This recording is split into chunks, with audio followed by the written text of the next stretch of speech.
สวัสดีท่านผู้ชมเนาะมื้อนี้เฮามีเรื่องจะมาเล่าสู่ฟังเนาะจะบ่ได้มีหัวข้อใดๆซึ่งว่าเป็นประสบการณ์เนาะเป็นอุบัติเหตุที่เกิดขึ้นกับตนเองในมื้อนี้เนาะซึ่งว่าหลายท่านที่ติดตามข่าวของข้าพเจ้าแต่ได้มาก็จะฮู้เลยว่าข้าพเจ้ากับคนจีนนี่จะบ่ค่อยเข้ากันปานใดก็คือแบบว่าเฮาก็บ่ค่อยเวลคัมปานใดกับคนจีนที่ว่ามาอาศัยอยู่ลาวและก็พฤติกรรมหลายอย่างของคนจีนที่ว่าเกิดขึ้นในลาวโดยเฉพาะข่าวล่าสุดที่ว่าเกิดขึ้นอยู่จอมนีก็คือคนจีน3คนบุกฆ่าคนเนาะอยู่ในบ้านของตนเองแท้ๆเนาะซึ่งว่าตอนนี้คดียังบ่คืบหน้าและล่าสุดก็เกิดขึ้นกับข้าพเจ้าเองก็คือเหตุการณ์คนจีนขับรถไปแล้วก็เบรกรถแล้วก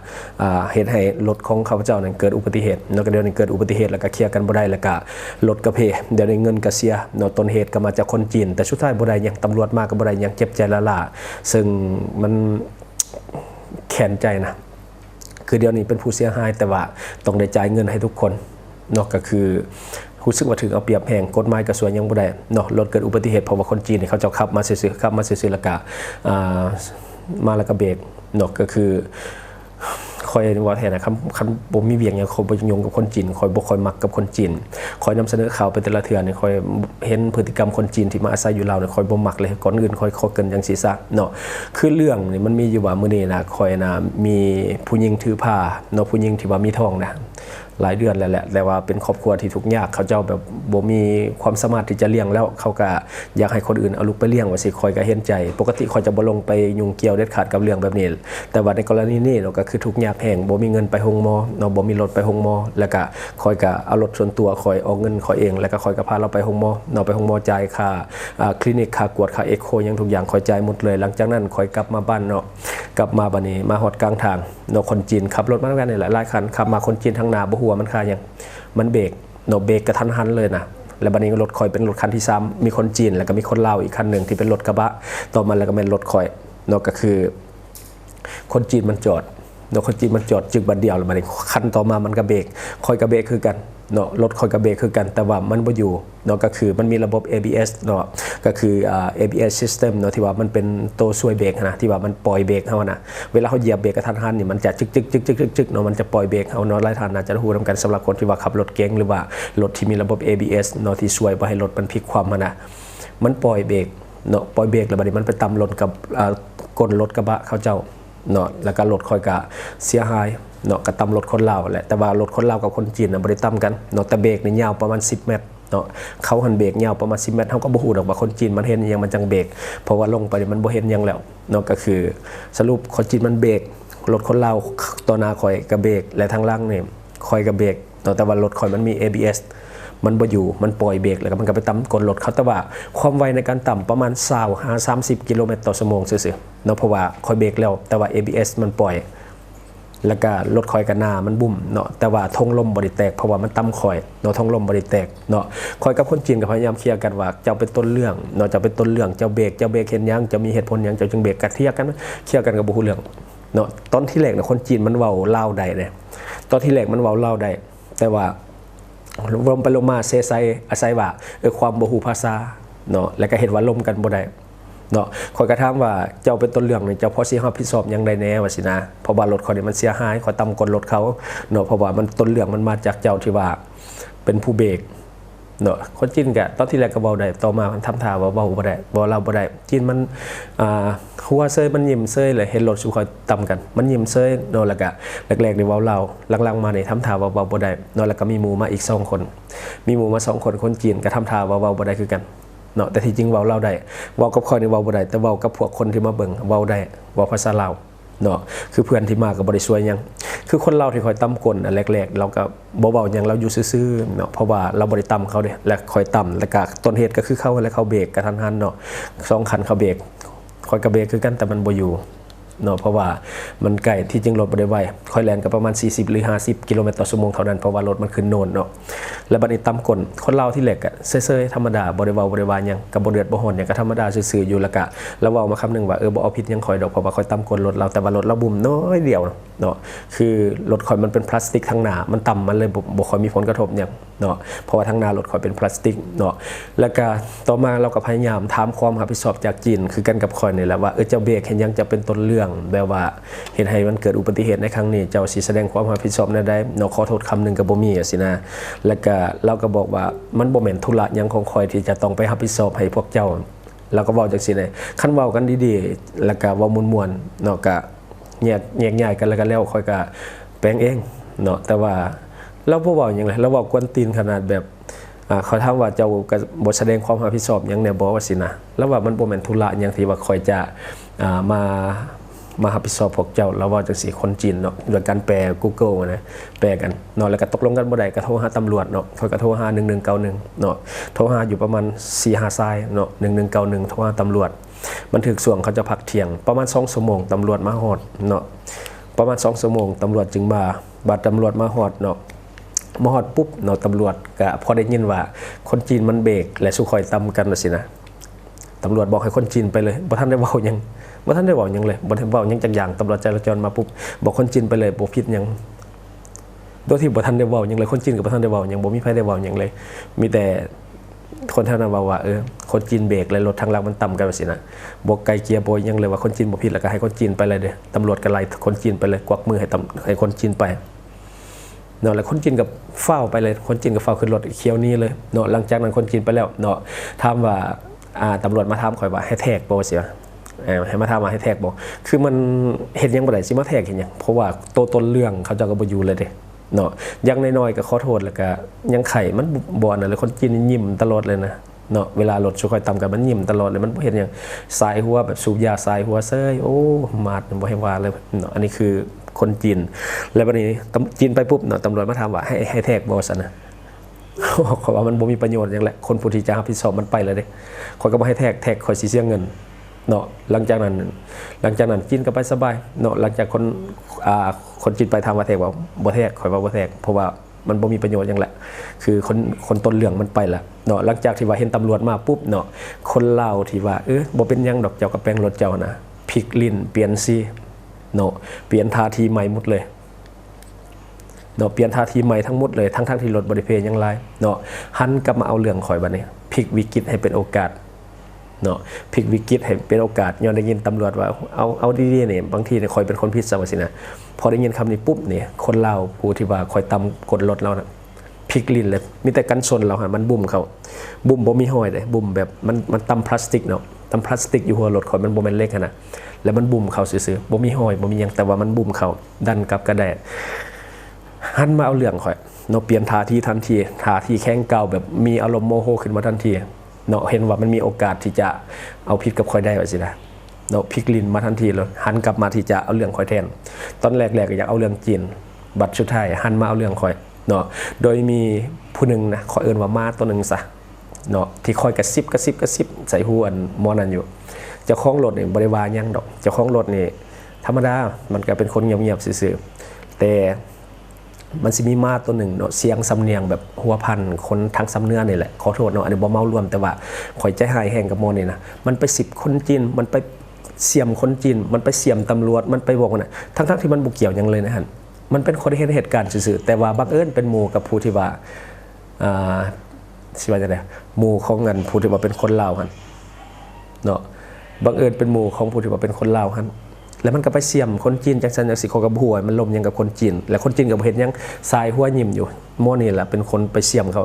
แล้วต่อมามันก็เสียมคนลาวอีกมันไปเสียมกับตำรวจเนาะมันไปชิมจุบตลอดกับตำรวจเนาะขอจังว่ามาตัวนี้แหละมันตกการนะเสียมให้หม้อนั้นมาเอาเรื่องข่อยกับแม่นหม้อนี่แหละที่มันบ่เกี่ยวของหยังเลยเนาะเป็นคนหัวพันเนาะเป็นคนซ้ำเนื้อนี่แหละแต่ข่อยบ่เมารวมแต่ว่าข่อยบ่มักหม้อนี่แฮงเนาะที่ว่าเป็นตกการที่ไปซิมไปเสียมคนนั้นคนนี้ให้พลิกลิ้นนะและหม้อนี่กับพลิกตำเนาะมาเอาผิดข่อยเนาะเฮียงห้องให้ข่อยนี่เปลี่ยนการชนลังใหม่2ล้านปลายกีบนี่แหละเนาะทั้งที่มันบ่มีห้อยอย่างซ้ำแต่ว่ามันบุ่มเขาเนาะมันตำกันชนข่อยตำกันชนเราเนาะอยากได้ต้มใหม่เนาะซึ่งว่ามันมีห้อยบุ่มน้อยเดียวบ่หลายเนาะตอนที่แรกว่าบ่เป็นหยังแต่สุดท้ายพลิกลิ้นย้อนว่ามีมาตัวนี้แหละมันเสียมนะเนาะคือค่อยก็แสดงความรับผิดชอบในเมื่อว่ามันเป็นอย่างสันกะยามันเฮ็ดหยังบ่ได้เด้เนาะค่อยก็โอเคแสดงความรับผิดชอบว่าค่อยสิรับผิดชอบให้เจ้าเนาะรถค่อยนี่มันหลายกะยาค่อยรับผิดชอบเองอยู่แล้วเนาะทั้งแม่นว่าต้นเหตุมันจะมาจากพวกเจ้ากะยาเนาะแล้วค่อยก็สิรับผิดชอบให้หมดสิไปแปลงอยู่ใส่กับแปลงให้มันจบเลยค่อยสิจ่ายให้เลยเนาะค่อยก็ว่าค่อยสิจ่ายให้ทั้งหมดเลยเนาะตอนที่แรกก็โอเค5บ่อนแปลงบ่อนอื่นก็บ่แปลงสิไปแปลงห่านคนรู้จักเพราะว่าสิไปรับตาใส่กันแล้วเพิ่มราคาขึ้น เนาะอยากให้ราคามันสูงเพราะว่าเขาเบิ่งแล้วไปแป้งมันบ่พอเท่าใดแสน2แสนกีบเนาะแล้วบัดนี้บ่ยอมอยากไปหาอื่นอยากเพิ่มราคาขึ้นอยากได้เงินจากคอย2ล้านคอยบอกว่าไปโลดอยู่ไสก็ตามคอยสิไปจ่ายให้แล้วบอกว่าอยากได้อันใหม่คอยว่าเขาจะได้อันใหม่เลยเฮ็ดตามกฎหมายเลยให้สมเจ้าแจ้งตำรวจตำรวจมาใหม่เทคกันแล้วก็ให้เขาเอารถไปเนาะคอยก็สิใช้แต่ว่าให้สมเจ้าไปฟ้องศาลคอยสิให้สมเจ้าเฮ็ดแบบตามกระบวนการกฎหมายทุกอย่างคอยสิอันนั้นเลือกจ่ายเรื่องรับผิดชอบคอยสิรับผิดชอบหมดแล้วคอยก็สิจ่ายให้สมเจ้าหมดทุกอย่างเนาะแต่ให้สมเจ้าเฮ็ดให้มันแล้วในปีนึงคอยบอกกันจังซี่เนาะเพราะว่าคันเฮ็ดตามกฎหมายก็เอาแล้วเจ้าก็เฮ็ดส่งสำนวนให้ตำรวจก็สรุปคดีไกลเกลี่ยกันบ่ได้กับฟ้องศาลให้ไปฟ้องเอาปีนึงให้ได้เถอะเนาะอันนี้คือแบบนิสัยคนลาวนี่มันบ่ได้คือตะกี้แหละเนาะโดยมีนี่แหละโมคนหัวพันนี่แหละมาซิมอยู่ตลอดจนเฮ็ดให้โมที่ว่าเป็นเสี่ยวกับเจ้าของรถที่คอยตำคนหั่นนะปีนข้ามตอนที่แรกว่าบ่เป็นหยังดอกเราก็เห็นใจข่อยพอโมนี่ซิ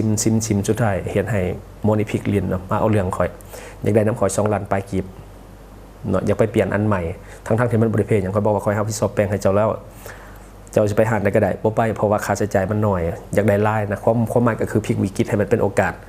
ตอนที่แรกว่าบ่เอาอย่างแต่สุดท้ายมาให้คอยจ่ายให้อยากได้ลายอีกเนาะคอยก็แสดงความรับผิดชอบคอยบอกว่าตัวได้ก็ได้เนาะก็มีมาตัวเดิมมาแหละเนาะคนว่าพันคนเดิมมาแหละซิมอยู่หั่นแหละเนาะเพราะว่าค่าใช้จ่ายมันน้อยเลยอยากได้ลายซิมอยู่กับประมาณว่าให้พลิกวิกฤตเป็นโอกาสเนาะเขาบอกว่าให้ตามกฎหมายหลดคันว่ามันยากให้ตามกฎหมายให้กฎหมายให้เจ้าหน้าที่เว้าหลดให้สุบเจ้าฟ้องเอาปีนึงให้มันได้คอยบอกจังซี่เลยเนาะบอกให้ตามกฎหมายเอาคือกระใส่เวลาลมกันโดนเติบพอดีพี่น้องมาเห็นเนาะก็เคลียร์กันโดนเติบตอนที่แรกก็อยากได้2ล้านบวกกับค่าให้ตำรวจอีก300,000ก็เป็น2ล้าน3เขาก็บ่ยอมมันหลายเกินเนาะมันบ่สมมาพาควรกับสิ่งที่มันนั่นน่ะเนาะเพราะว่ารถคอยเพลาอยู่แล้วต้นเหตุมันก็ไปละเนาะจินมันไปละแล้วบัดนี้เคลียร์กันไปเคลียร์กันมาเนาะจบที่900,000สำหรับคู่กรณีที่คอยตำกลเขาเนาะให้900,000ให้ตำรวจซื่อๆเลยเนาะ300,000ค่าเสียเวลาค่าน้ำมันรถมาบ่ได้เฮ็ดหยังบ่ได้แทกซับมาฮอดแล้วก็บอกคนจีนไปแล้วก็บ่ได้เฮ็ดหยังเลยเนาะบ่ได้เฮ็ดหยังคอยก็เสียเงินล้าน2รถคอยก็เพเดี๋ยวนี้บ่มีเงินแปลงซับตอนนี้ก็เพเนาะไปใส่บ่ได้ไปช่วยคนอื่นมาแล้วตัวเองลำบากก็บ่เป็นหยังเนาะอันเรื่องช่วยเขานะค่อยเต็มใจอยู่แล้วค่อยกระจายรายอยู่แล้วกระจายรายเนาะแต่ว่ามาก็ต้องได้รับผิดชอบหากก็เฮ็ดบุญแล้วกลับมาบ่ทันฮอด10ไปนาทีซ้ำบุญทันตาขนาดเนาะคือเรื่องนี้บ่มีหยังค่อยมาแชร์ให้ฟังเนาะทั้งความบ่เป็นธรรมที่ว่ามันเกิดขึ้นเนาะทั้งแม้ว่ากฎหมายมันจะว่าบ่มีความผิดอันนี้กฎหมายจากตำรวจว่าบ่มีความผิดกรณีเราเบรกทางหน้าแล้วเฮาตามกันทางหลังนี่บ่มีความผิดเนาะค่อยก็บ่ฮู้ดอกว่ากฎหมายแท้มันเป็นจังได๋ค่อยก็สิไปศึกษาขึ้นเอาตัวนี้เป็นบทเรียนแล้วก็ไปศึกษาขึ้นเนาะเพราะว่าตอนนี้นี่สิว่าจังได๋วะคือค่อยรู้สึกค่อยบ่ได้รับความเป็นธรรมเนาะเพราะว่าค่อยก็พยายามละเนาะแล้วบัดนี้คนต้นเรื่องนะบ่มีความผิดหยังเลยอยู่แล้วก็ไปเลยบ่เสียหยังจักอย่างบ่นั้นเลยแต่ว่าตอนที่มันต่ำนี่จักมันโทรหาไผบ่ฮู้คนจีนวุ่นวายโทรประมาณ20 30สายโทรไปเรื่อยๆข้อยก็บ่ฮู้ว่าเขาเคลียร์หยังกันมาปุ๊บตำรวจเมื่อไรให้ไปข้อยก็บ่ฮู้ดอกว่ามันโทรหาไผเนาะแต่ว่าตอนนี้ข้อยก็คาใจว่ากฎหมายมันเป็นเท่านี้บ่ตำรวจว่ากรณีเขาเบรกอยู่ต่อหน้าแล้วเฮาต่ำกันทางหลังนี่ถึงแม้ว่าเขาจะเป็นต้นเรื่องก็บ่มีหยังผิดบ่มีความผิดว่าซั่นคอยว่าโอ้ขัดกฎหมายเป็นในควรปรับเปลี่ยนเนี่ยแหละต้องเบิ่งแต่ละกรณีเนี่ยเนาะคือค่อยก็อยากถามสังคมมาแหละเนาะมาเนี่ยบ่มีหยังดอกบ่ได้คิดว่าอยากประจานหยังให้บ่ได้เรียกของค่าเสียหายหยังดอกเนาะอันนี้เป็นบทเรียนแล้วมาแชร์คนอื่นได้ฮู้นำเนาะคือค่อยอยากถามสังคมว่าคนที่ว่าขับรถมาแล้วก็เบรกกระทันหันเนาะเป็นต้นเหตุก่อให้คนอื่นเกิดอุบัติเหตุเกิดความเสียหายบางทีนี่บ่เฉพาะแต่ทรัพย์สินดอกทั้งชีวิตว่าสินะอันคนต้นเรื่องอันที่เบรกรถนะบ่มีความผิดยังเลยบอกสมมุติว่าเขาเบรกแล้วสุคอยเบรกข้างหลังสุคอยตำกันตายว่าสินะและคนที่อันนั้นก็บ่มีความผิดยังเลยว่าสิว่าคอยจะฮู้ว่ากฎหมายมันเป็นจังซี่ว่าหรือคอยถึงเอาเปรียบหรือหยังไผฮู้กฎหมายช่วยแนะนำเนี่ยเนาะพอเขารู้สึกว่าคนต้นเรื่องบ่มีความผิดหยังจักอย่างเลยมาฮอดแล้วก็ไปเลยว่าสินะถ้ากรณีเขาขับมาแล้วเขาเบรกแล้วคนทางหลังตำกันตายว่าสิก็สิใต้ละแล้วเบิ่งทรงนี่ขันกฎหมายเป็นเอานี่นะก็คือจะบ่มีผู้ใดมารับผิดชอบเลยแหละเบิ่งทรงนะเนาะอันนี้ดีได้รถข่อยมันต่ำบ่ได้แห้งเนาะคันมันต่ำแห้งนี่ทงลมมันต้อง แตกมาใส่หน้าค่อยละเพราะว่าอันนี้มันตั้มค่อยๆเนาะตั้มค่อยๆแล้วรถทั้งหน้าก็จนบ่บุ่มมันเพศแต่รถค่อยเนี่ยเพราะว่ามันเป็นพลาสติกทั้งหน้านะเพราะว่ามันตั้มค่อยๆแต่ว่าด้วยแห้งที่น้ำหนักรถนะแห้งเฉื่อยบอกเขาห้องว่ารถมันยังอันนั้นไปทางหน้าอยู่เนาะแล้วก็คือเดี๋ยวนี้มีแต่ข่อยเป็นผู้เสียหายรายผู้เดียวเนาะและข่อยก็ต้องไปใส่ค่าตำรวจข่อยก็ไปใส่ให้คู่กรณีอีกคันว่ากฎหมายมันเป็นแบบนี้เบรกทั้งนาแล้วบ่มีความผิดยังเลยนี่เนาะอันนี้นาเป็นห่วงได้สำหรับหลายๆคนเนาะเพราะว่าขับรถในเมืองมันเจอปัญหาแบบนี้ตลอดเนาะแล้วก็คันว่ากฎหมายมันเป็นแนวนี้เนาะผู้เบรกทั้งนาแล้วบ่มีความผิดยังเลยนี่ควรปรับปรุงและควรแก้ไขแหละเพราะว่าเรื่องนี้มันบ่ค่อยยุติธรรมปานใดเนาะเพราะว่ามันเกิดความเสียหายเพราะว่าเรื่องมันมาจากเขาเป็นต้นเรื่องถ้ากฎหมายมันเขียนอย่างสีแท้นี่มันควรได้รับการปรับปรุงในเรื่องนี้นะเนาะคือมาบวกใส่กับว่ารถคอยนะประกันมันหมดอีกคอยก็เอิ้นประกันบ่ได้เนาะคอยก็บ่ได้เบิ่งว่ามันมืดบ่ได้เขาก็บ่ได้โทรมาแจ้งกันนะแล้วก็นี่ว่าด้วยเรื่องคนลาวเนาะที่หันมาเอาเรื่องคอยเนาะตอนที่แรกว่าบ่เอาเรื่องแต่อยู่ๆแล้วหันมาเอาเรื่องเนาะว่าด้วยเรื่องคนลาวนี่ก็โต้กันเนาะคอยคันคอยอันนั้นใดคอยอยากถ่ายวิดีโอไว้ตอนนั้นว่ากันที่คนเฮาเปลี่ยนสีนี่พลิกลิ้นมันเป็นจังซี่เนาะคอยก็สตันไปต้นเติบอยู่ได้กับเหตุการณ์นี้ตอนที่แรกคอยยังเอาโทรศัพท์เรามาถ่ายรูปยังนี่โทรหาตำรวจก็เอาโทรศัพท์เราตัวยังลมกันเข้ากันดีเราก็คือว่าช่วยเหลือคอยโทรหาตำรวจนี่นั่นช่วยชุดถ่ายพลิกกลับมาหันเอาเรื่องคอยว่าเอาเจ้าบอยต้นคอยบ่คอยเสียหายหลายกว่าเจ้ารถคอยก็เสียหายบักหลายๆรถเจ้าน้อยเดียวนี่คอยก็รับผิดชอบให้เจ้าคอยก็สิแป้งให้เจ้าแต่เราบ่ยอมเราอยากได้เพิ่มอยากได้หลายเนาะคอยว่าเขาเจ้าอยากได้ต้นไม้นี่ให้ได้แต่ว่าให้เจ้าไปฟ้องเอาคอยว่าเนาะอันนี้มันก็เป็นภาพสะท้อนของสังคมปัจจุบันเนาะสังคมลาวในปัจจุบันมันค่อนข้างเสื่อมลงหลายละมันบ่ได้เป็นสังคมบ้านๆคือแต่ก่อนด้วยความเจริญด้วยความที่มันมีต่างชาติเข้ามาอยู่หรือว่าการแข่งขันในสังคมมันสูงขึ้นผู้คนเห็นแก่ตัวหลายขึ้นในปัจจุบันสังคมเราบ่ได้คือแต่กี้ละเนาะแต่กี้เฮาช่วยเหลือแบ่งปันกันมีน้ำใจซุมื้อนี้ว่าแต่มีโอกาสหาเงินเขาเฮ็ดโลดเนาะคือความใจดีเฮานี่คือจุดอ่อนของเฮาแท้ๆเลยให้คนอื่นเอาเปรียบเฮานี่เพราะว่าเดี๋ยวเขาสิเล่าให้ฟังอีกเรื่องนึงเนาะเพราะว่าก่อนหน้านี้กะลีขับรถมาตำรถข่อยอีกกะลี3คนเนาะขับรถมาตำข่อยเดี๋ยวข่อยเล่าตอนท้ายมีกะลี3คนขับรถมาตำข่อยในปี2020อันนี้มันเป็นภาพสะท้อนของสังคมลาวในปัจจุบันเนาะผู้คนเห็นแก่ตัวหลายขึ้นยิ่งปัญหาเรื่องของเศรษฐกิจในปัจจุบันว่าจะมีโอกาสหาเงินใดเขาเฮ็ดทุกวิธีทางเนาะนี่ก็คงเป็นสิ่งที่เฮ็ดให้หลายคนบ่อยากช่วยคนในสังคมบ่อยากช่วยกันเนาะเห็นภาพต่อหน้าเขาก็บ่อยากช่วยตัวอย่างคือเวลาเกิดอุบัติเหตุขึ้นมาแบบนี้เนาะเกิดอุบัติเหตุขึ้นมาเนาะเห็นคนเจ็บนี่บางทีนอนอยู่กลางทางยันรถทับนี่เขาอยากช่วยเนาะอยากช่วยแต่เขาบ่กล้าช่วยซุมื้อนี้นะต้องปล่อยให้กู้ภัยซิซ่าหรือไวก็แล้วแต่ได้แต่ยืนเบิ่งเนาะจะบ่เข้าไปไกลเด็ดขาดเพราะว่ามันมีหลายกรณีไปช่วยคนเจ็บแล้วเนาะหาผู้รับผิดชอบบ่ได้หันมาหาเอาความผิดกับผู้ที่ว่าไปช่วยว่าเป็นย้อนว่าผู้นี้ไปช่วยไปจับไปย่อไปโจมว่าซี่อันนี้หลายสังคมเฮานี่เป็นตะกี้บ่เป็นเดี๋ยวนี้นี่เป็นอันนี้แสดงให้เห็นถึงความเสื่อมเนาะความเสื่อมของสังคมเฮานับมือนับน้อยลงและคนมันมีความเห็นแก่ตัวหลายขึ้นเนาะห่วงแต่เรื่องตัวเองไล่ขึ้นเนาะบางคนนี่เกิดอุบัติเหตุเขาไปช่วยแท้ๆยังหาความผิดให้เขาเนาะฉะนั้นอย่าแปลกใจว่าเป็นยังคนเห็นคนอื่นเกิดอุบัติเหตุเขาจึงบอกเขาไปช่วยกันย้อนแนวนี้แหละอันนี้ก็คือพลิกลิ้นเอาโอกาสเอาวิกฤตที่มันเกิดขึ้นมาเป็นโอกาสให้ตัวเองสร้างรายได้เนาะน่าเกลียดแห่งคือข่อยนี่มีหลายกรณีเลยที่ผ่านมานะอยู่พ้นพะเนาเนี่ยเขามาตำกลรถข่อยขนาดข่อยซื้อมาได้20,000นึงเขามาตำกลรถข่อยด้วยความที่รถมันติดก็บ่มีหยังข่อยเบิ่งรถข่อยมีห้อยบาดซ้ำนิ้วมือนี่ข่อยก็บ่เอาเรื่องหยังก็จับมือกันแล้วก็บ่เป็นหยังได้แล้วก็ไปคือที่ข่อยเนี่ยข่อยใจดีเนาะแต่ที่เขานี่ข่อยบ่เคยเจอคนใจดีจักเทื่อคนที่มาตำเฮาก็มาหายเฮาซ้ำรถเฮาจอดไว้ลาๆก็มีเนาะคืออันนี้บ่ค่อยดีปะเนาะบ่น่าคบบ่ได้คนลักษณะแบบนี้เนาะเหตุการณ์นี่ก็เช่นกันเนาะคือแทนที่สิเห็นใจขอสุดท้ายนี่พลิกลิ้นเปลี่ยนสีมาขูดหินเอาเงินนำข่อยเนาะคือถ้ามันสมเหตุสมผลให้ข่อยไปแปลงให้นะมันก็บ่น่าเกลียดบ่ได้เนาะฮักแพงกันด้วยซ้ำซะแต่กรณีนี่คือคันไปแป้งเนี่ยมันอยู่ประมาณ200,000ค่าขอกลับออกมาซื่อๆดึงออกมาซื่อๆมันบ่มีห้อยบ่ยอมอยากได้2 ล้านนี่แหละนิสัยคนเนาะ ผู้ดีก็ดีเนาะบ่ได้เมารวมแต่กรณีที่คอยเจอนี่มันบ่ดีนะโดยเฉพาะมาเสียงสำเนือนะมันกระซิบมันกระซิบของคนจีนมันเว้าจีนบ่ได้มันพิมพ์ใส่ Google แปล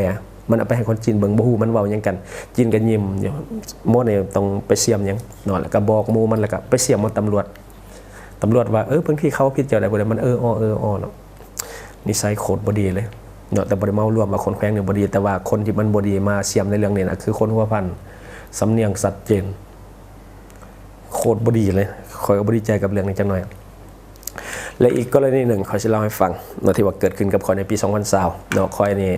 ไปจอดรถกินเฟอกินก๋วยเตี๋ยวน่ะกินข้าวเปียกธรรมดาจอดรถไว้ซื่อๆเนาะจอดรถไว้เพราะว่ามื้อนั้นอยู่เฮือนมีงานเนาะมีงานข่อยก็อยู่ฮอดประมาณ 2-3 โมงกลางคืนนี่แหละแล้วบัดนี้แขกที่ว่าเขามาช่วยงานเขาอยากกินข้าวเปียกข่อยก็พาเขาไปกินข่อยก็จอดรถไว้ตีนหนึ่งอยู่แคมทางตีนหนึ่งอยู่ฟุตบาทว่าสินะเนาะอยู่ทางทัดล่วงกันนะแถวหันข้าวเปียกอยู่แถวทัดล่วงกันนะประมาณ4 โมงเช้านี่แหละในปี2020กะลีสนามกอล์ฟกะลีสนามกอล์ฟ3 คนเนาะเฮาฮู้กันอยู่แล้วไปเมาอยู่ใช่มากกับบ่ฮู้แล้วเมาปั้นตายเลยเนาะเมามาล่วงรถมาจากไฟแดงประมาณ100หรือ120มันขับรถพาไฟแดงทัดล่วงลงจากทัดล่วงสิไปหัวคัวประมาณ120 กิโลเมตรต่อชั่วโมงนี่ความไวนะรถคอยจอดไว้ดึงเบรกมือเนาะมันตำรถคอยนะรถคอยไปประมาณ20 เมตร20ปลายเมตรตำรวจแทกนะประมาณ20หรือ25 เมตรพุ่นนะขนาดคอยนะล็อกเบรกมือไว้ยังดีมันมานะขับรถมา3 คนเมาปั้นตายบ่ฮู้เรื่องยังเลยตำรถคอยไปประมาณ21 22หรือ25 เมตรนี่แหละตอนนั้นนะขนาดรถดึงเบรกมือได้คอยจอดอยู่ฟุตบาทพุ่นนะตีนหนึ่งอยู่ลุ่มเนาะแต่ว่าส่วนใหญ่นะประมาณ 90% น่ะอยู่ทางฟุตบาททางบ่กว้างๆอยู่ทางลวง8 เลนเนาะแล้วได้ตำรถคอยไปลงมาแปลกเขาบ่เป็นยังจักคนเลย3 คนบ่เป็นยังจักคนท้องลมแตกหมดทุกทงเมาปันตายบ่มีไผขัดเข็มขัดจักคนแต่เขาบ่เป็นยังจักคนลงมายังมาหายข่อยอีกเนาะมาหายมาด่าข่อยอีกรถข่อยจอดไว้ละลาหน่อยความว่านิสัยบ่ดีเนาะแบบผู้หญิงแบบไปค่ายบริการตามสถานบันเทิงอะนะเนาะหลังจากตำรวจข่อยปุ๊บเนาะมันด่าข่อยอีกรถข่อยบ่ได้เห็นหยังจอดไว้ละลาแล้วมันโทรเอาผู้ชายสักลายสักเต็มโตเลยบ่สักแต่หน้ามาครึ่งกามใส่ข่อยลมบ่ฮู้เรื่องลมยังก็บ่ฮู้เรื่องเลยสุดท้ายได้เอาตำรวจมาเนาะยกรถไปมื้อ2 คันได้จ่ายเองคันละล้านข่อยได้จ่ายล้านนึงขายกรถไปตำรวจเมื่อส่งผู้สาว3 คนนั่งในข่อยกับหมู่3 คนนั่งนอกความบ่ยุติธรรมเขาในจะเขาลมยังกันบ่ฮู้เลยไปลมนี่ยากบัดนี้หลังจากนั้นตัวมือต่อมาไปลมกันอยู่กองคดีโคตรยากเลยบัดนี้ผู้หญิงว่าอย่างเดียวฮับบ่เว้าหยังเลยมีแต่ฮับบ่ฮู้ว่าไผซ้อนให้ว่าจังซั่นฮับหมดฮับแต่บ่จ่ายบ่มีกำหนดว่าจ่ายบ่มีกำหนดว่าซ่อมแปลงเรื่องนี้นะขอเสียเวลาอยู่6 เดือนกว่าเสียเวลา6 เดือนกว่าตะกี้ขอยขายออนไลน์ขอยมีเงินมีคำเฮ็ดเฮือนเฮ็ดซ่านสร้างนี่ตั้งแต่พวกกะลีนี่มาตำรถข่อยชีวิตข่อยพลิกมันเลยนอกจากขายออนไลน์ข่อยก็บ่ได้เฮ็ดจึงมาเฮ็ด YouTube เท่าทุกมื้อนี้ย้อนกะลี3 คนนี่มาตำรถข่อยเนาะตำแล้วก็ไปยาวในเรื่อง6 เดือนปลายนะฮับทุกอย่างแต่บ่จ่ายยังจักอย่างเลยเนาะแป้งก็บ่แป้งอะไรควรเปลี่ยนก็บ่เปลี่ยนจอดเอาหมดยางให้ไปซื้อยางมาใส่ใหม่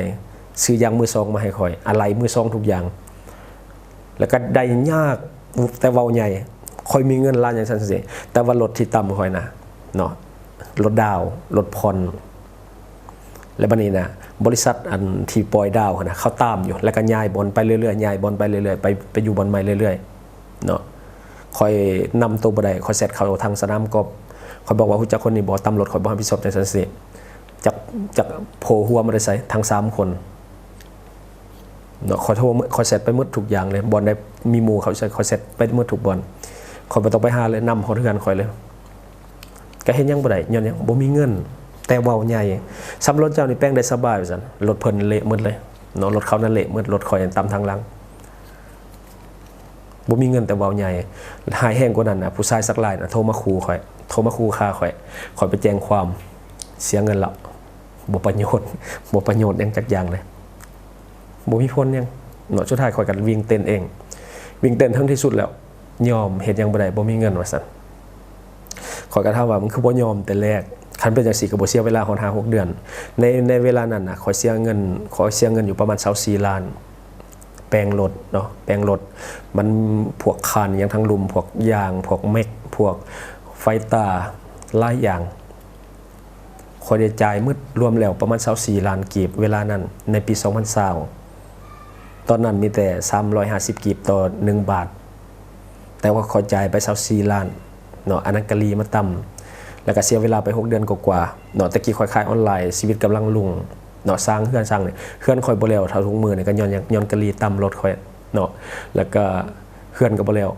เนาะเฮือนบ่แล้วแล้วก็บวกกับมีลูกแล้วก็ชีวิตก็เปลี่ยนขายเครื่องออนไลน์ก็บ่ได้ขายเพราะว่าข่อยหยุดมา6เดือนบ่มีรถส่งเครื่องแล้วก็บ่มีรถที่จะแล่นธุรกิจแล้วก็วิ่งเต้นไปหาตำรวจก็ยากเว้าหยังก็ยากบ่ล่มนำจักเทื่อข่อยบอกให้ตำรวจโทรไป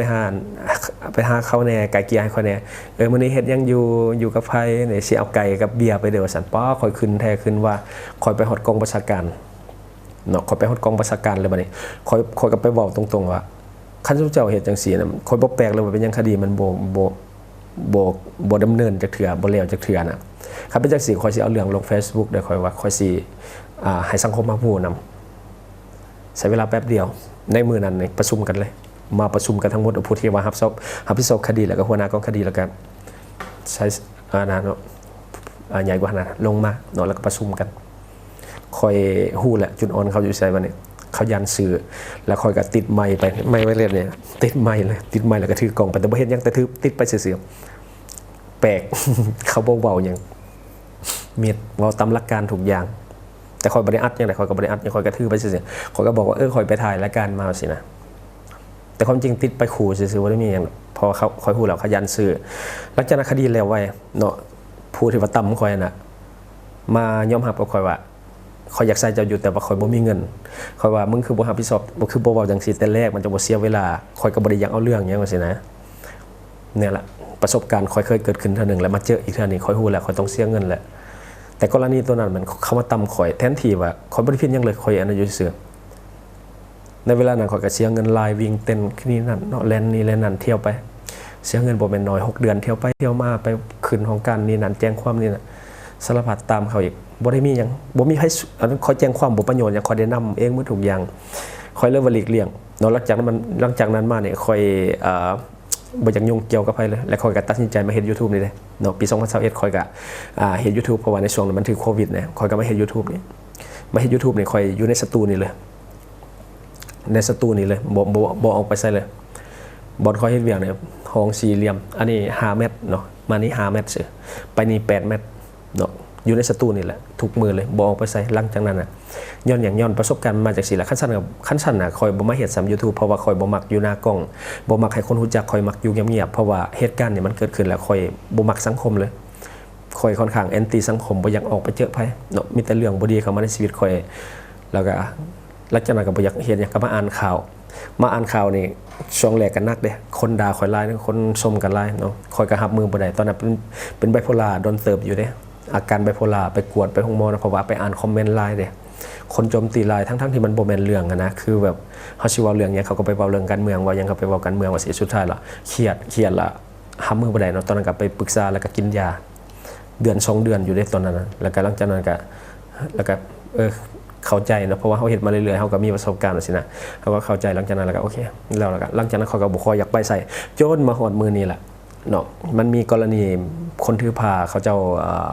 ถือผ้าแล้วบ่มีความพร้อมบ่อยากเลี้ยงลูกแล้วนะเลี้ยงบ่ได้เนาะเพราะว่ามีลูก2คนละลูกผู้ที่ในท้องในที่3และสิให้คนอื่นเลี้ยงค่อยก็ประสานให้หาครอบครัวให้ว่าสินะแต่ว่าเดี๋ยวนี้บ่มีเงินไปโรงหมอบ่ฮู้เพศว่าสินะค่อยก็ใจดีเนาะพาไปกวดพาอันนี้บ่เกี่ยวกับเราเด้อก็คือเราสู่ฟังซื่อๆว่าเฮาก็ไปช่วยเราพาเราไปกวดเนาะก็เอารถเฮานี่แหละไปรับแล้วก็พาไปโรงหมอเอาพาไปโรงหมอก็ไปกวดค่าอีโกยังเฮาก็จ่ายมื้อนะค่าโรงหมอเฮาก็จ่ายมื้อค่าน้ำมันเฮาจ่ายเองเงินเฮาเองเนาะแล้วก็พาเราไปซื้อเครื่องชุดคุมแม่ม่านนั่นเนาะเฮาก็พาไปแล้วก็เงินเฮาทั้งหมดกลับมาก็ไปส่งเราอยู่เฮือนเนี่ยไปรับแล้วก็ไปส่งแล้วก็มาคนบ่ได้รู้จักกันแต่ว่าอันนี้อยากช่วยเขาเนาะเพราะว่าที่ผ่านมาเฮาก็ช่วยหลายแบบนี้แต่ว่าเฮาบ่ได้เฮ็ดข่าวนะแล้วก็ออกมาได้บ่ฮอด บ่ฮอด2กิโลซำนะมาแล้วก็มามีเรื่องจังซี่ล่ะ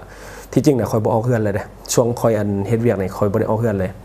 คือเฮ็ดเวียกนี่ก็ข่อยเฮ็ดผู้เดียวมืดนี่นะทุกอย่างหาข่าวเห็นอย่างนี่เดี๋ยวนี้ข่อยบ่มีพนักงานเนาะก็คือหาข่าวเขียนข่าวแล้วก็มาอ่านแล้วก็ตัดต่อแล้วก็เอาลงออกแบบยังก็เป็นข่อยเฮ็ดหมดเลยบ่มีพนักงานจักคนในปัจจุบันแล้วก็ข่อยก็บริหารเพจอีก 4-5 เพจเนาะอันนี้เฮ็ดผู้เดียวข่อยเนาะแต่ว่าอันเรื่องดีๆหรือเรื่องไปเฮ็ดบุญอีหยังน่ะข่อยบ่ค่อยมักเอาลงไปได้เนาะจังได๋เขาว่าสร้างภาพแล้วข่อยก็บ่มักเป็นคนดังอีกเนาะคือในเพจนี่คันเฮาลงแล้วคนเราเห็นหลายเนาะข่อยก็บ่มักเวลาคนเรามาตำหนิอีหยังบ่ค่อยมักแล้วก็จะลงแต่ YouTube เป็นหลักเนาะน้อยนักน้อยหน้าที่ข่อยจะเอาลงในเพจเพราะว่าคันลงในเพจแล้วคนเราจักหลายแล้วข่อยบ่มักเวลาไปใส่มาใส่คนมาทักเฮามักความเป็นส่วนตัวข่อยเป็น introvert เนาะข่อยมักอยู่คนเดียวแต่ว่ามาเกิดเรื่องแบบนี้ก็อันนี้มันเล่าสู่ฟังเนาะสำหรับทานใดที่ว่าเบิ่งแล้วมันบ่ได้สาระก็ขอโทษเนาะก็คือเฮาแค่มาเล่าสู่ฟังกับเหตุการณ์ที่ว่ามันเกิดขึ้นตอนนี้นี่รถอันยังเพอยู่ ยังเพอยู่แล้วบัดนี้ยังบ่ได้แปลงดอกเบิ่งทรงคือสิอีกดนอยู่สิได้แปลงแล้วก็มื้ออื่นพันมีเวียกเองนัดเขาเจ้าอันนั้นก็ครอบครัวทุกอย่างอีกครอบครัวทุกอย่างก็อยากให้ไปช่วยอีกเรื่องของนี่แหละพาไปโรงหมออย่างอันนั้นก็ครอบครัวมีลูกแล้วเลี้ยงบ่ได้แต่ว่าข่อยน่ะบ่อยากให้เอาไปให้คนอื่นเนาะข่อยอยากให้เลี้ยงเองแล้วก็ข่อยก็สิไปเบิ่งมื้ออื่นว่าเป็นแนวใดเดี๋ยวนี้ข่อยก็ปรึกษาหน่วยงานเกี่ยวกับเด็กน้อยล่ะว่าให้เขาเจ้าเข้าไปช่วยเนาะเพราะว่าข่อยบ่อยากเฮ็ดเกี่ยวกับอันนี้จังได๋ว่าเรื่องการค้ามนุษย์อีกบ่แม่นมันยุ่งยากข่อยบ่อยากเฮ็ดเนาะแต่ว่าข่อยจะประสานงานให้ซื่อๆเนาะบ่มีค่าใช้จ่ายหยังแล้วก็ให้หน่วยงานที่เกี่ยวข้องไปรับผิดชอบเขาว่าสินะเนาะก็คือเรื่องเฮ็ดบุญก็อยากเฮ็ดดอกแต่ว่าเฮ็ดบุญปั๊บมาแล้วเจอจังซี่นี่ก็ใจอยากออกคือกันเด้เนาะอันนี้ก็คือสิ่งที่เฮาเก็บมาเล่าเนาะเราสู่ฟังซื่อๆบ่มีสาระหยังดอกเนาะก็อยากแชร์ประสบการณ์กับสิ่งที่ว่ามันเกิดขึ้นตอนนี้เนาะรถนี่คือสิยังดนยังบ่ได้แปลงเทื่อดอกแล้วก็อยู่นอกก็บ่ค่อยได้ไปถ่ายเนาะมื้ออื่นก็น่าจะนั่งแท็กซี่ไปเนาะหาครอบครัวประมาณ40ปลายกิโลเนาะประมาณนั้นแหละเพราะว่ารถนี่มันขับก็บ่ค่อยได้เพราะว่ามันเกิดอุบัติเหตุเนาะบ่กล้าขับใกล้ย่านมันเกิดอัคคีไฟหรือว่าหยังต่างๆเนาะขอบใจเนาะสำหรับท่านใดที่ว่าเบิ่งรายการเฮาอยู่เนาะจักหน่อยเฮาจะไล่สดต่อเลยกับเหตุการณ์นี้ขอบใจ Subscribe for more video.